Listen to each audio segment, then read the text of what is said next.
வணக்கம். ஸ்டாலின் அரெஸ்ட் செய்யப்படுகிறாரா? விஜய் அவர்கள் வெளியிட்டுள்ள முக்கியமான அறிவிப்பு. நண்பர்களே, இந்த வீடியோவிற்கு ஒரே ஒரு லைக் மற்றும் சப்ஸ்கிரைப் பண்ணிருங்க. கடந்த 15 நாட்களாக ஸ்டாலின் அவர்களுக்கு உறக்கமே இல்லை. விஜய் அவர்களது வெற்றி அரசியல் சுனாமி வெற்றி கிடையாது, சினிமா சுனாமி வெற்றி என்று கூறியுள்ளார். அதாவது சொந்த தொகுதியிலேயே தோல்வியை தழுவிய ஸ்டாலின் அவர்கள் விஜய் அவர்களை குறை கூறுவதற்கு எந்த ஒரு தகுதியும் கிடையாது என்று தமிழக வெற்றி கழகத்தின் நிர்வாகிகளும் தொண்டர்களும் சமூக வலைதளங்களில் கூறி வருகிறார்கள். சமீபத்தில் 2-3 நாட்களாகவே தமிழக அரசியலில் பல பிரச்சனைகள், போராட்டங்கள், சிறுமிகளுக்கு ஏற்பட்டுள்ள பாதிப்புகள் என்று விஜய் அவர்களது தலையில் விழுந்த மிகப்பெரிய ஒரு இடியாக அமைந்துள்ளது. ஆனால் திமுகவை போல் குற்றவாளிகளை கைது செய்வோம் என்று நாட்களை நீடிக்காமல் 2 நாட்களில் கூட விஜய் அவர்கள் உத்தரவின் அடிப்படையில் 24 மணி நேரங்களில் குற்றவாளி 2 சிறுமியின் வழக்கில் கைது நடவடிக்கை மேற்கொண்டு விசாரணையும் நடத்தி வருகிறது.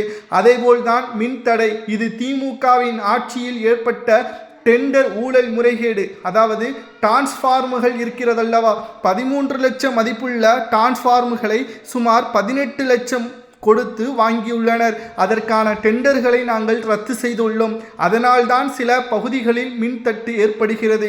மீண்டும் டெண்டர்களை விட்டு இந்த 60 நாட்களுக்குள் அனைத்தையும் சரி செய்து விடுவோம் என்பதையும் தமிழக முதல்வர் விஜய் அவர்கள் தரப்பிலிருந்து தகவல்களும் கிடைக்கப்பெற்றுள்ளது.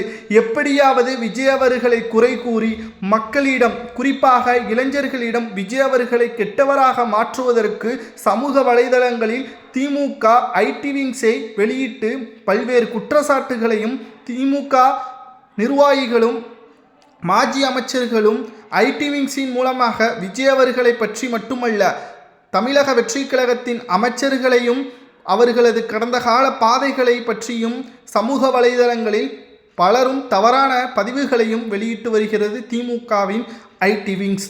ஆனால் விஜய் அவர்களது முகத்தை பார்த்துதான் நாங்கள் வாக்குகளை செலுத்தினோம். கிட்டத்தட்ட எதிர்க்கட்சியாக இருக்கக்கூடிய பாமக, விசிக, முஸ்லீம் லீக் 100% தாவேகாவின் ஆட்சி மிகவும் சிறப்பாக நடைபெறுகிறது என்பதை வெளியிட்டு வருகிறார்கள். ஏன், முஸ்லீம் லீக் கட்சியின் தலைவர் காதர் மொஹிதீன் அவர்கள் என்ன கூறினார் அல்லவா, 40 ஆண்டு காலம் திமுகவுடன் பயணித்தோம், நாங்கள் ஆட்சியே அதிகாரத்தில் பங்கு என்பதை கூறவே இல்லை, அவர்களும் எங்களுக்கு தரவில்லை.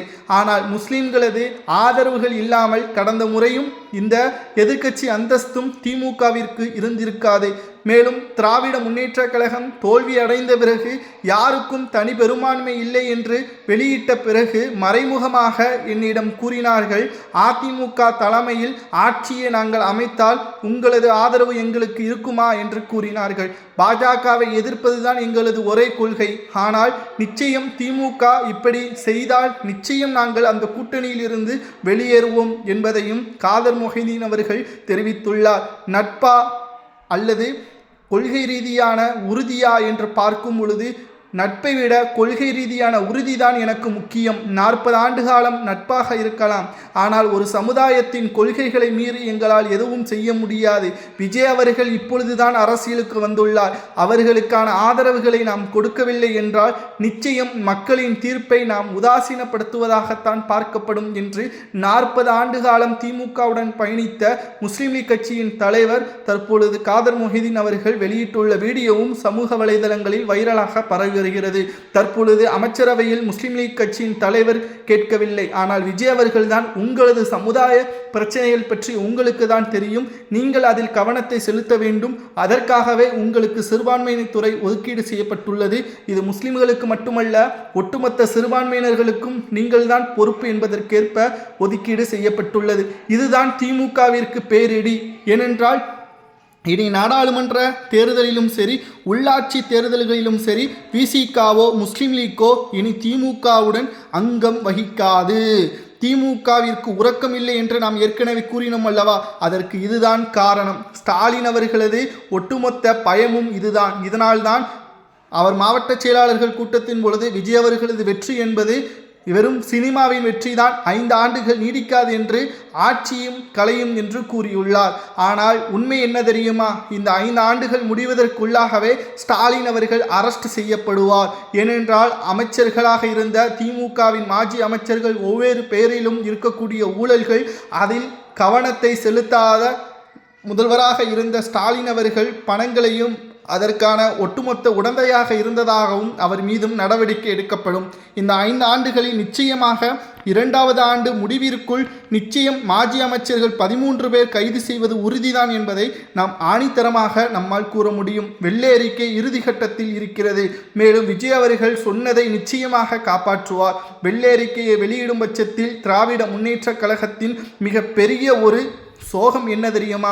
தற்பொழுது இருக்கக்கூடிய எதிர்க்கட்சி அந்தஸ்தையும் அவர்களால் தக்க வைக்க முடியாது. எதிர்வரும் காலத்தில் அதிமுகவின் கூட கூட்டணி வைத்து விஜய் அவர்களை எதிர்ப்பதுதான் நிச்சயமாக நடக்கும் என்பதையும் நம்மால் பார்க்க முடிகிறது. தமிழக அரசு இன்னும் டிஎம்கே திட்டங்களில்தான் ஓடுகிறது என்று ஸ்டாலின் அவர்கள் கூறுகிறார். உண்மைதான். தமிழகத்தில் விஜய் அவர்கள் ஏற்கனவே கூறியதுபடி மக்களின் நலத்திட்டங்களை ஒருபோதும் நாங்கள் ரத்து செய்ய மாட்டோம். மக்களுக்கான நன்மைகளை நாம் ஒருபோதும் தடுத்து நிறுத்த மாட்டோம். அது எந்த ஆட்சியில் கொண்டு வந்தாலும் எங்களுக்கு பரவாயில்லை. அதன் மூலம் மக்கள் பயனடைகிறார்களா? அதுவே எங்களுக்கு போதும். ஆனால் திமுக ஆட்சி அதிகாரத்திற்கு வந்த பிறகு அம்மா உணவகத்தை எப்படி சூறையாடினார்கள் என்பதையும் நாம் மறந்துவிடக்கூடாது. ஆட்சி அமைத்த மறுநாளே அம்மா உணவகங்களில் அந்த போட்டோக்களையும் உணவுகளையும் அங்கு இருக்கக்கூடிய பாத்திரங்களையும் திமுகவின் குண்டர்கள் செய்த நடவடிக்கைகளை நாம் பார்த்திருந்தோம். இது நிச்சயம் திமுக நீடிக்காது என்பதையும் நாம் அப்பொழுதே கூறியிருந்தோம். 5 ஆண்டுகள் முடிந்த பிறகு கிட்டத்தட்ட எதிர்க்கட்சி அந்தஸ்தை கூட இழக்கும் நாம் கூறினோம். ஆனால் எதிர்க்கட்சி அந்தஸ்திற்கு வந்துவிட்டது. ஸ்டாலின் அவர்கள் எதிர்க்கட்சி தலைவராக இல்லை. உதயநிதி அவர்களை போட்டதும் திமுக செய்த மிகப்பெரிய தவறு. இதனால் நிச்சயம் இந்த 5 ஆண்டுகளுக்குள் ஒட்டுமொத்தமாக ஸ்டாலின் அவர்களை அரெஸ்ட் செய்யக்கூடிய நிகழ்வுகள் ஏற்படும். திமுக அடுத்த 25 ஆண்டுகள் தொடர்ச்சியாக நீடிக்கும். தமிழ்நாட்டில் இப்பொழுது 3 நாட்களாக பல்வேறு இடங்களில் போராட்டங்கள், மின் தடைகள் என்று திமுகவினர்களால் பரப்பப்படுகின்ற செய்திகள் விஜய் அவர்களை எதிரியாகவும் வில்லனாகவும் பார்ப்பதற்கு திமுக திட்டம் போடுகிறது. ஆனால் விர்ச்சுவல் வாரியர்ஸ் சமுதாயத்தில் ஒவ்வொரு இணையதளங்களிலும் உண்மைகளை மட்டும்தான் பரப்புவார்கள். ஐடி விங்ஸ், டிஎம்கே ஐடி விங்ஸை போல 200 ரூபாய் பெற்றுக்கொண்டு ஒருபோதும் அவர்கள் செயல்பட மாட்டார்கள். நீங்கள்தான் திமுக ஆட்சி அதிகாரத்திற்கு வரும் என்று கனவு காண்கிறீர்கள். அது கனவாகத்தான் இருக்குமே தவிர விஜய் அவர்களது ஆட்சியை தமிழ்நாட்டில் இருந்து இனியும் அகற்ற முடியாது. நண்பர்களே, இந்த 15 நாட்கள் விஜய் அவர்களது ஆட்சிக்கு எத்தனை மதிப்பெண்கள் 100க்கு வழங்கலாம் என்பதை மறக்காம கமெண்ட் வாயிலாக கூறுங்கள். அது மட்டுமல்ல, இனி தமிழ்நாட்டில் திமுக ஆட்சி அமைக்குமா என்பதையும் கமெண்ட் வாயிலாக கூறுங்கள். ஏனென்றால் இன்னமும் பல ஊபிஸ்கள் அவர்களது நினைப்பு என்ன தெரியுமா? ஸ்டாலினை முதல்வராக்குவது உறுதிதான் என்று நினைக்கிறார்கள். அது ஒருபோதும் நடக்காது என்பதை கமெண்ட் வாயிலாக உங்களது கருத்துக்களை கூறுங்கள்.